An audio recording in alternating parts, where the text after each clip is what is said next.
Hello and welcome to part 2 of this mini series all about a gig that I did 3 years ago and how it was quite transformational in terms of really cracking open a speaking career. And it's one that I absolutely love. I'm so passionate about supporting you to really make your brand sing and to share your message. And I want to help you in that process. If you're listening and you're like, yep, I need speaking to really work for me, or I want to make it part of my 2022 strategy, there is a free masterclass, a brand new one on my homepage, nickyraby.com. So go and check that out. Also, if you haven't listened to part 1 of this, I would really recommend that you do so as well, because it will make sense because I'm taking you through the journey of it. So yesterday I talked about actually landing the gig and what that looked like and what that process was. So today I'm going to talk a little bit more about what it looks like on that morning, on that day. I'm just going to write, this is live moment. Okay, sorry, I've just thought of something else, so I'm writing it down. Here we go.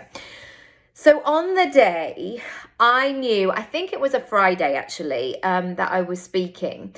But I knew that this was, and this is the difficult thing as well, and I'm going to be talking a lot more about this in terms of your pricing and all of that to do with speaking, because actually what you can earn in that speaking hour or 35 minutes, somebody might think, my goodness me, that is absolutely ludicrous, like that is way beyond the minimum wage, or you're just saying a few words, like this seems like a big amount of money.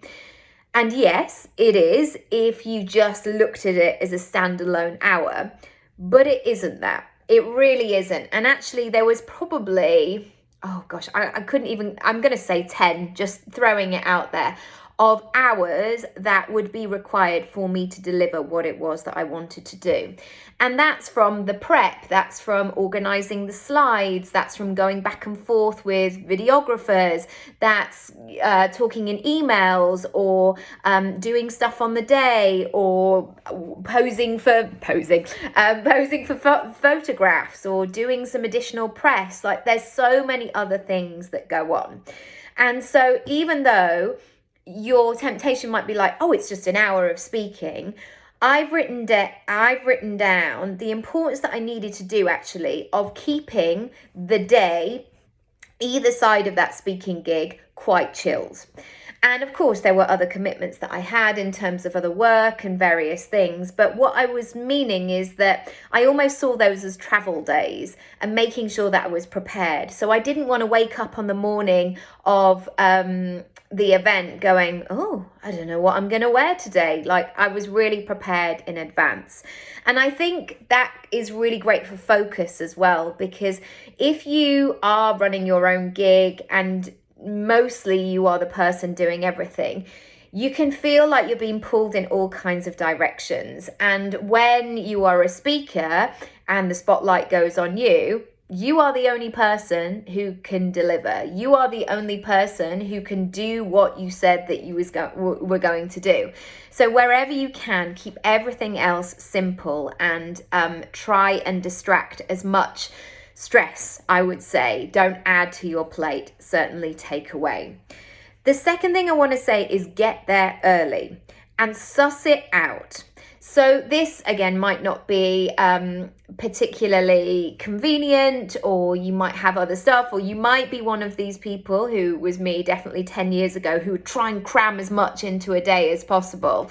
And that is not the day to do that. And I've realized that if I want to work at excellence, which I guess is my goal as well, is I got there early. I walked the space.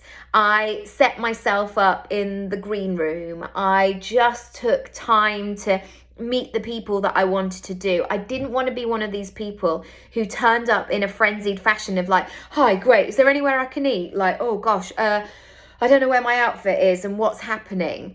I took that time to really understand what the look and the feel of it was going to be. And actually that put my mind at rest quite a lot, of being able to see the space. I got to see some other talks as well. So being immersed in that was really, really key. One additional thing I want to say on that is keep people up to date with your movements. So quite often with these gigs, they'll book a car for you. And that quite often happens with acting and things like that. Usually you will get a call sheet. So if you know that you're stuck in traffic, for example, there will be a number on there of who your contact is for the day. Let them know, rather than getting to the point of like, I think Nicky Raby was supposed to be here, but she's not turned up. Has anybody seen her? And suddenly that panic starts to become associated with your name. So keep people up to date with what they need and why. Number 3, stay really grounded. And this might be pulling out all your tricks of stuff that you need to do to stay grounded and calm. In these scenarios, it can be very tempted to get swept along with the excitement and I guess the sort of ego side of it, like, oh my gosh, I'm speaking here, and oh, there's a celebrity, and oh, I'm going to meet that person, oh, how brilliant, and oh, that kind of stuff.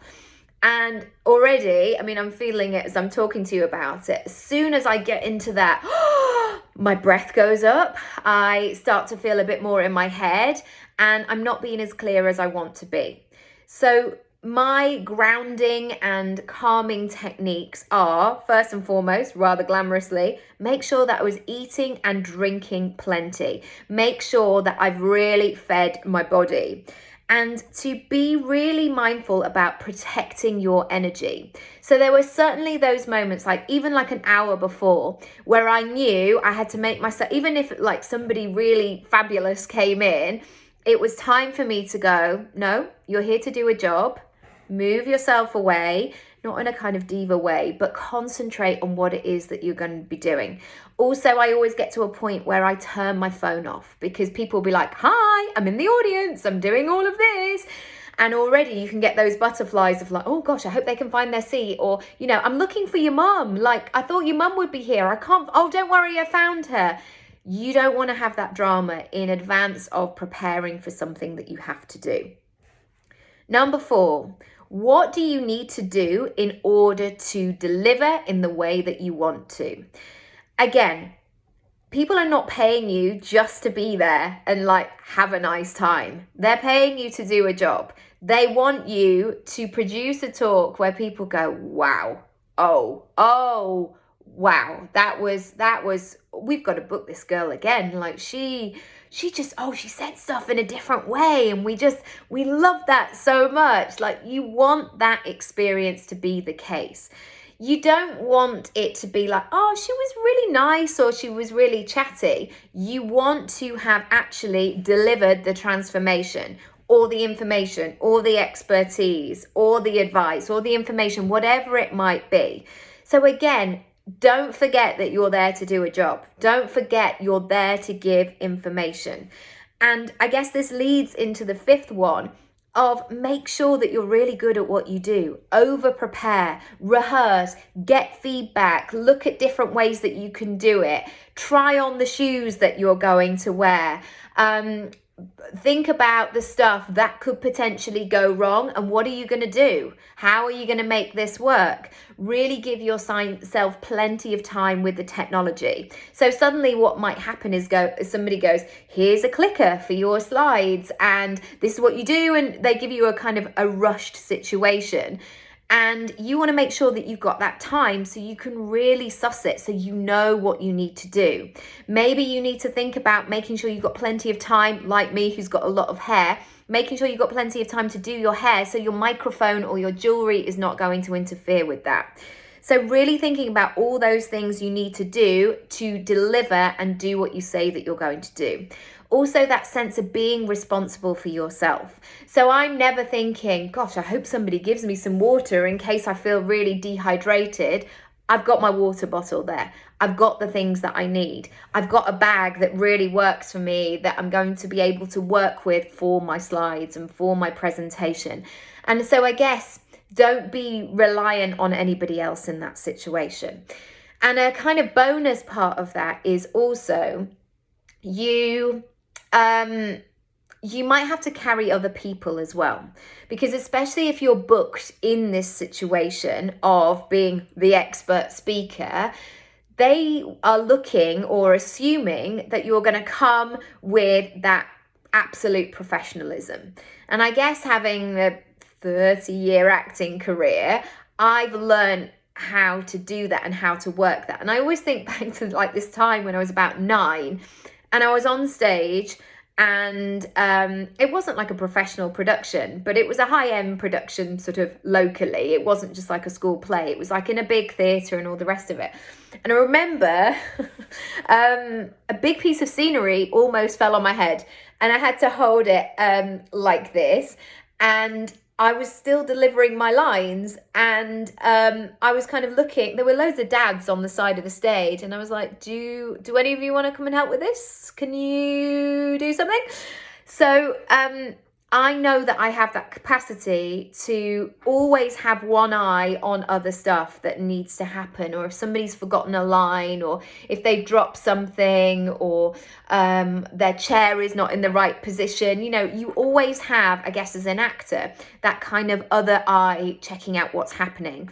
And I remember on this particular day, there was quite a young lad who, I think it was maybe his first gig, or he was an intern, and he was doing my microphone. And he suddenly looked at me and he was like, I can't get it to work. Oh, I don't know what to do. And I saw the panic in his face. And I'm sure there'll be some people who would go into diva territory of like, well, you just need to sort it. Like, how am I going to do this? And like bring more drama to it. And my responsibility at that point was like, don't worry, we'll sort it. And if we can't, I'll shout. Like, it's all good. Don't worry. And my role in that was to calm the other person down. So those are some really important, even though they're quite simplistic, tips of who you want to be on the day. Because remember, people talk. And if you are that lovely person to work with, if you are professional, if you do what you say that you're going to do, you're going to get booked again and again. Equally, if you don't do the things, your email or your phone calls are going to go quite quiet. Anyway, that's it for today. Go and check out that masterclass. It's going to be really key for you if you're thinking about booking gigs in the first, second, third quarter of next year. Now is the time to do it. And again, I am not about that life of going, well, I've been doing Instagram lives for a little while. I'm sure people will find me. People are busy. People are busy, and let's make it easy for other people to say yes, because that's how we keep moving forward. So go over to my homepage, nickyraby.com. You will find it there. Equally, if you want to join my course, Speak Up, you can go to nickyraby.com/speak up, which is a speaking course which will take you through everything that you need to know. One thing that I must say as well is the price that is at, you will be able to reap that back in one speaking gig. I mean, it may not be the first one that you do, but certainly I have been paid that and beyond for one single gig. So it's going to be an investment that you will reap again and again and again. So I look forward to sharing part 3 with you. But for now, I'll say bye, and I'll catch you again very soon.